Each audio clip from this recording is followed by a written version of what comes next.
Good afternoon, Your Highnesses, Excellencies, dignitaries, members of the ABLF network, and all our wonderful guests here with us today. My name is Resham Katecha. I'm a policy and strategy specialist based in the UK, and I'm delighted to be here at the ABLF City. I'm really happy to introduce Gaurav Gupta, an amazing entrepreneur who has been with Zomato, an Indian restaurant aggregator available in 10,000 cities for more than 5 years. Gaurav is part of the leadership team driving growth and transformation. In March 2019, recognizing his incredible founder's mentality and hard work, Gigi, as he's popularly known, was elevated to the position of founder at Zomato. So Gaurav, thank you so much for being here with us today. Tell us a little bit about your work at Zomato and excitingly, the fact you've been elevated to co-founder status. What does that mean and how did that happen? Hi, Risham. It's a pleasure to be here. Hi, everyone. So it's almost been 6 years for me at Zomato now. And of course, I think what is interesting is that every day, everything that we have done actually has been very exciting. I get this question a lot after 2019 of the founder's title. People ask me if this is a title, what does this mean? But I think very simply what it means is what it's actually called, which is being a founder. And when people start behaving as if they were like the ones who founded this, when they actually think about this as their own, they actually get into their mindset. So it's not a title, it's nothing else but just a mindset. And more people can get to that mindset that this is their own thing, they want to build it like their own, the better actually they perform. So when people work for someone, they don't do as well. But when people actually do it for themselves, they do it very well.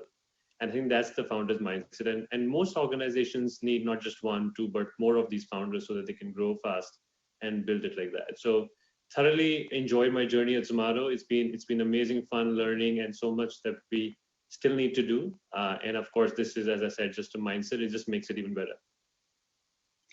And so you've talked about your time at Zomato. You've been there nearly 6 years, and Zomato launched 12 years ago. You're now one of the largest food aggregators in the world. You're present in over 10,000 cities. So tell us a little bit about how you use technology to service your customers.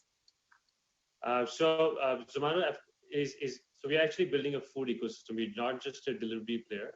We're building a food ecosystem where a user can interact for anything and everything that they need from a restaurant. So whether a user wants to place online food orders, or they actually want to check reviews and rating for a restaurant to eat out, they can do all of that on Zomato, and that's what we service. So it's completely tech-enabled. We have an app that users use, and over the last 5 years, I would say, food delivery has actually taken up quite a bit in India. And today, outside of China, we would be probably one of the players who are processing the most number of order throughput per minute or per hour on peak days. And I think we've been able to build and sustain a technology which actually supports that. And as I said, I think over the last 5 years, it's evolved quite a bit. Things like tracking your food order has become hygiene now. And we've seen that in food delivery across the world as well. And so you talk about a food ecosystem. How has the pandemic impacted your plans for that ecosystem? Has it accelerated or impeded them? I would say, of course, the last year has been very challenging in a lot of ways for all of us. And each part of the ecosystem has tried to find a way to actually get back. Food delivery, and just to give you context in India, food from restaurants is more about entertainment in India. And in these times when people can't physically move out or do anything, food is one of the like key sources of entertainment. So either you can stream Netflix at your home, or you can actually order food from outside if you want to have some entertainment. And that's what's trying to catch on. So we've seen that people have started to order food more often, just because, as I said, it's a key source of entertainment. Having said that, when the pandemic started, food delivery also became an essential service for a lot of people who actually needed food, but they could not go. We had the task of making sure that we're able to provide food as an option from restaurants to the people who need it in the safest and the most hygienic fashion. And I would say there, everybody has stepped up. Our delivery personnel, the delivery partners as we call them, they've been the real heroes. They've been there since the beginning, delivering food to anybody who needs it. Restaurants have stepped up a lot in their safety and hygiene measures so that users can actually get safe and hygienic food in this environment and needless to say, our teams have been fantastic working remotely. We never thought we could actually deliver so much working remotely, but I don't think that comes in the way at all today. So everybody has stepped up to make sure that we are either able to provide food to those who need it as a basic necessity, as an essential, or even as an entertainment. And I would say some of these behaviors that we see changing today would actually be permanent going forward, whether it's about more focus on safety and hygiene of the food, whether it's about using more online than physically accessing these locations. I think some of these changes might be permanent. And you spoke about the culture of India as food as entertainment. Of course, you work across many geographies. So how do you adapt your business model for different geographies? And is there anything in particular that stands out to you as remarkably different across these countries and cities? Yeah, in fact, a large part of our focus is actually in India, and even India is so diverse. So every part of India is actually diverse. The needs are a bit different. Risham, what helps us when we think about these offerings, what helps us is if we just keep the customer in front of us at the right, like right in the middle center of everything that we do, we are able to design the right thing for the customer. So every offering that we have, whether it's about food delivery, whether it's reviews and ratings, we have a loyalty program for users who actually eat at restaurants, and even for delivery of food, which is called Zomato Pro, where they get some benefits. Everything has been designed keeping the customer right in the center. And when you go to different parts of the country, even different countries, you adapt that a little bit to what needs to be done. I think it starts to work. So I would say that has been the key for us, and that continues to be the key for us when we actually look at either existing products or new products that we want to launch out for customers. And when you think about that very consumer-centric view, which is so important in customer-facing businesses these days, how did you evolve quickly during the pandemic? What were the steps you took as a founder to actually make those changes quickly and effectively? I think the first and foremost important thing was to just like look ahead.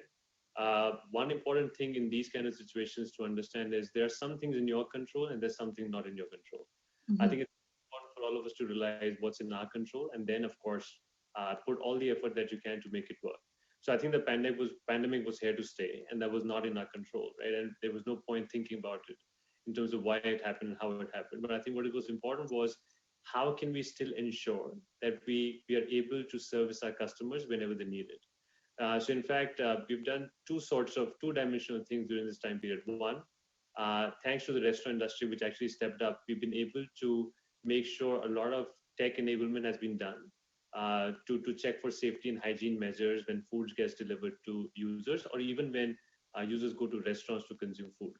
So we've done that quite a bit. In fact, we rolled out something called max safety measures, which are a whole series of measures that a restaurant needs to take to make sure everything is safe and hygienic. And almost a large part of the restaurants actually adopted that. And we use a lot of technology to make sure that we're able to track that. For example, any delivery personnel who's not even wearing a mask cannot even get a single order. They can't even log into the app. So that's the flow that we built.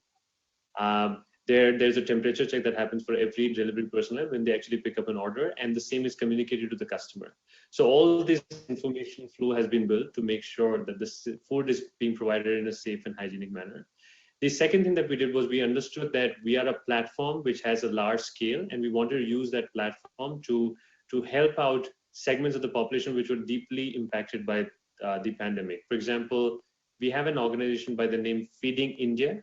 It's an NGO where we actually, the starting purpose of that NGO was to take food from restaurants which has been cooked but not consumed and would go waste at the end of the day. We have volunteers across the country which pick up that food from these kind of venues and deliver it to people who need it. In fact, what we did was we leveraged the platform and the team to start a Feed the Daily Wager campaign, where we provided ration kits, which had ration enough for 1 or 2 weeks of meals for daily wager people, like folks who were impacted. And we were able to, using the platform and the users that come on the platform, we were able to service close to over 75 million meals over a period of across 180 cities. So I think there we leverage the platform to ensure that we're able to help out segments of the society which were deeply impacted. So we did this.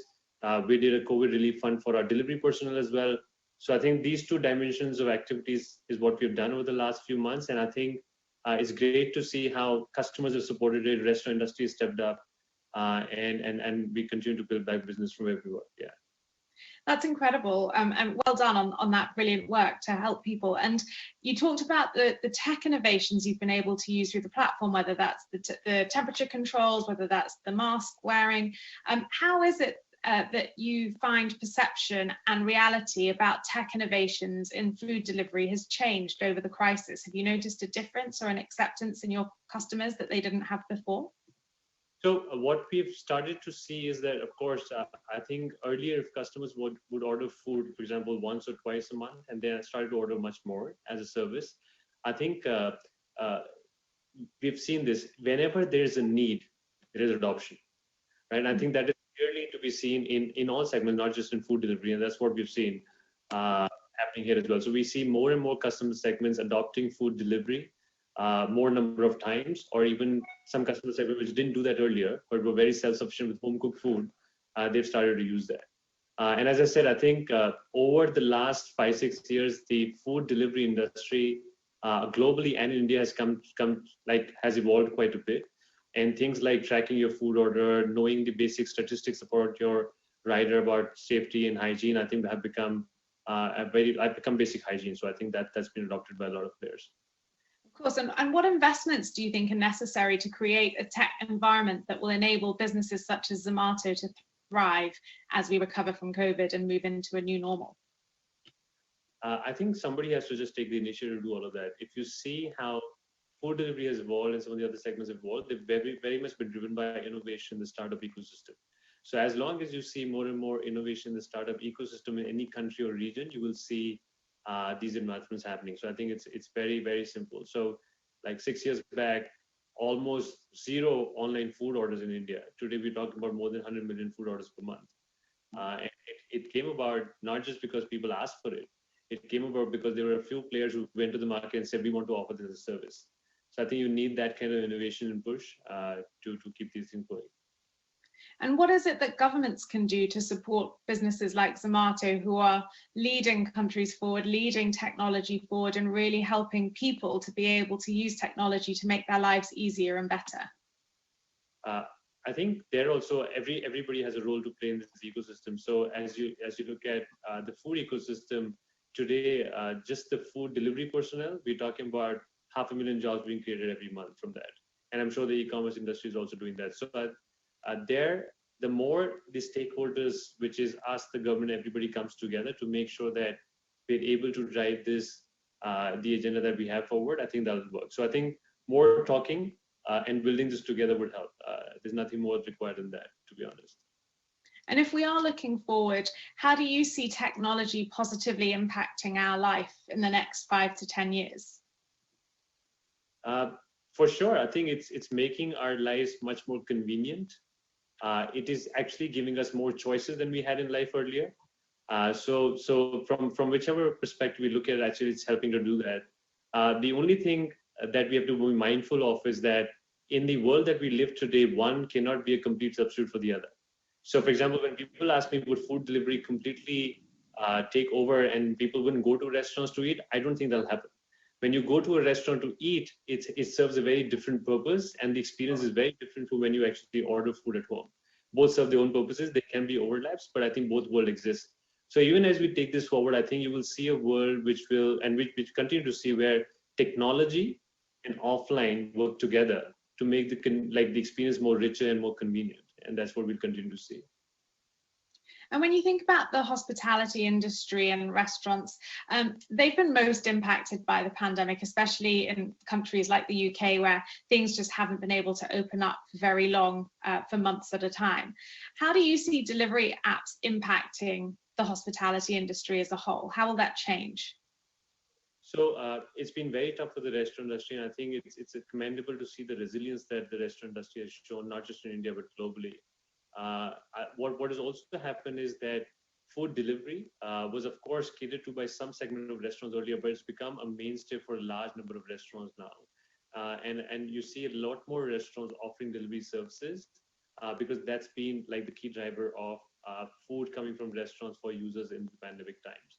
And as we move forward, we will see more innovation from the restaurant industry as they step into food delivery more. So I think that's been a very positive step that we've seen. And how do you see that tying into the challenges that Zomato is going to face in the next year or so? I mean, there's obviously lots of opportunities and challenges. So what worries you most? What excites you most?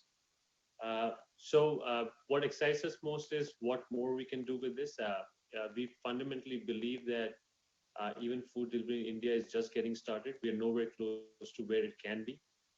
So we very excited in building food delivery like we have. In terms of worrying us, to be honest, the last year has taught us a lot. And I think it just gives us more confidence that anything that comes in front of us, we'll be able to overcome that if we actually find the right solutions. So it's been very tough in terms of what the industry has gone through, what everybody's gone through last year. But if you have been able to get to where we are right now, I think it just made us more resilient than we were earlier. So I don't think there's anything more to worry about. We just need to keep our head down, keep doing the right thing, make sure customers get their food in the most safe and hygienic manner. And I think we'll continue to grow business and give this offering to customers. Well, that resilience is definitely the entrepreneurial mindset that elevated you to co-foundership, I am sure. You've spoken about India. Can you elaborate a little bit on Zomato's plans in the Middle East? And how would you sum up your experience in the region, especially over the pandemic? So outside of India, UAE in the Middle East is one of our largest regions. We continue to do both delivery and dining as a business. So we are a full stack business in this market. And I think we've seen the same kind of resilience and feedback from restaurant industry. We work with them to make sure that the food delivery services continue for customers. And we've also seen that a lot of positive steps have been taken by the industry and the government to make sure that even when users step out to restaurants, it's very safe for them to do that. And we've seen, in fact, we were very positively surprised to see the bounce back that we saw in people going out to restaurants as well, which was very heartening to see. So yeah, the region continues to do well, and we continue to focus on both delivery and dining in the Middle East region. When you talk about focus on delivery, I know that Zomato has tested drone deliveries. How do you see that playing into the future? And is that something we can expect in the near future or a slightly further away eventuality? It's very difficult to comment. Seems quite further away given the complication involved. It's of course a very cool technology, but I have no idea when we can actually use it commercially. Okay, well, something we'll have to wait and see, maybe a few years' time. And people are concerned, understandably, in some cases, about data protection and privacy, given some of the issues we've had from big tech platforms over the past few years. How do you tackle these concerns when your business does hold personal data? Again, I think it's a very important part of everybody's business that we have to respect the privacy laws and what users go through. And we do that as any organization would do. Of course, we use the data for users themselves to personalize their experience. For example, when I open the food ordering app versus you would open the food ordering app in the same region, you would see different things based on what you like. And that's how we leverage that to make sure your experience is better and more convenient. Of course. Now, I want to ask you a little bit about the entrepreneurship side of your business. There are lots of questions raised about the way startups and innovative companies are funded these days. Is it sustainable to work in a way where you don't look at the bottom line? And what do you have to say to critics who work in that way? I think fundamentally everybody understands that the fundamental like the first principles of building a business remain the same. You have to be able to build a business which grows and which can actually be self-sustaining beyond a point. The businesses go through different stages, but eventually every business should be able to sustain themselves. And I think that's the philosophy with which most good companies are built on, and that's how they survive. So in the initial stages of any company, they might be investing more, but they definitely should be thinking about building a line of sight of self-sustenance or profitability in the future. And that is what differentiates good companies versus the ones which don't survive. Of course, thank you. And you spoke earlier on about being elevated to founder status, and you spoke about the philosophy that people will work harder for themselves and for others. How can you foster that in your teams, the people who work at Zomato? What do you do to create that feeling that they are working for themselves, that they could be on track to achieve that same co-founder status that you have? I think it's, again, as I said, so the most important thing there is that it has to be part of your mindset. there's nothing else which actually can make you behave like that or others to resonate with that. So if I fundamentally believe that I actually operate from that mindset, and if I also fundamentally believe that most people in front of me can behave in that mindset, then I start operating that. So the moment you switch yourself, saying the people with you're working with actually also believe that this is their own, you start operating like that with them. So it comes with what independence do you give them to think about what they have to do? Do you really prescribe things, or do you actually give them an open state and say, why don't you figure this out yourselves? So the more you behave like an entrepreneur, and the more you respect people in front of yours, like you're working with as an entrepreneur, it makes all the difference. And I think that's what helps. And we've obviously had very challenging times over the last year for those starting businesses or running early stage businesses. As someone co-founding a really successful business across multiple geographies, what advice would you give about the resilience or the challenges that people need to get through to get to where you are? The advice I would give is, one, whenever you come across any challenge or anything that just is not expected, first of all, you should ask yourself what is in your control and what is not in your control. People make a lot like mistakes a lot of time when they actually start solving for things or thinking about things which are not in their control. And once you've been able to do that for things that in your control, go all out at it. Don't leave anything unturned, and make sure that you're operating with a very open and positive mindset. I think that will help. I know it's easier said than done, but I think that helps every time. And I'm sure most founders or entrepreneurs who build their companies, they go through this almost every day, every week, and they know that this is the only way to get through it. Of course. And then I want to pick up a little bit on your work across Asia. You're obviously across diverse and complex countries that differ. What do you think, or what would you like to be done to improve access and inclusivity when it comes to tech-led services like yours? On that front, inclusivity is something that you can't push through. What is very clear is, if you were to design, and I'll go back to what I said earlier, if you were to design our products and services keeping customers in mind, they will actually turn out to be included. And this is something that you can put in front of people and they will choose to use them or not. You can't push people to do what you want them to do. Mm-hmm. They will do what they want to do. And if you've actually kept that in mind while designing what you're designing or developing what you're developing, they will actually use it, and it'll become inclusive. Brilliant. And then how would you compare the food delivery industry in Asia compared to the West, which is perceived, perhaps correctly or incorrectly, to have a more robust hospitality sector?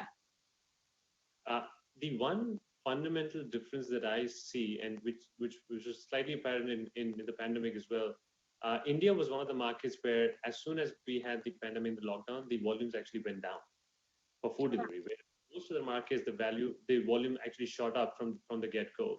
And what it also told us that in India, food delivery is still very nascent. Getting home cooked food is still a relatively easier and a faster option for you, whereas not the case in Western economies. So people resorted to a much more safer option of just like cooking food at home rather than actually ordering from outside. But as users got comfort that this food from restaurant was still safe and hygienic and we could still use it, you've seen volumes come back. And today, of course, we do more volumes and value of business than we did pre-COVID. So that's one key difference that continues to exist. And that also tells us that food delivery in India is still very nascent. We're talking about still out of 100 meals in a month for any user, like 3 to 4 to 5 meals coming from restaurants. Still 95 to 96 meals come from home. So there's a lot of ground to cover, which might not be the case in some of the Western markets. And how much of that difference in consumption of restaurant meals do you think comes down to financial ability to purchase as compared to culture? So in fact, we believe there are 4 factors which drive you to actually consume from home or consume from a restaurant. One is affordability, which you just said. The other is accessibility. How fast can I get it, which is being solved by delivery. Now you can get your food within 30 minutes, even in India and any of the cities. The third is assortment. It's essentially what you're looking for. And the fourth is quality of food. As much as the restaurant industry can actually come close to home cooked food, all these 4 parameters, you'll see more consumption coming from restaurants. So so delivery has helped in accessibility. Even the cost of food has come down. And in the future, as we scale this further, I think it'll grow. But all these 4 factors will have to come into play. Well, thank you so much. And I think that's a perfect place to end. Thank you for sharing your insights. Congratulations again on your elevation to co-founder status. I think you've given us all a lot to think about. So thank you so much, Gaurav. And to the audience, thank you for joining us today. If you missed the start of this session or any others, remember you can watch them on Catch Up in the City, you can network. So please do all of that. And remember that we are back every month featuring global leaders in powerful conversations.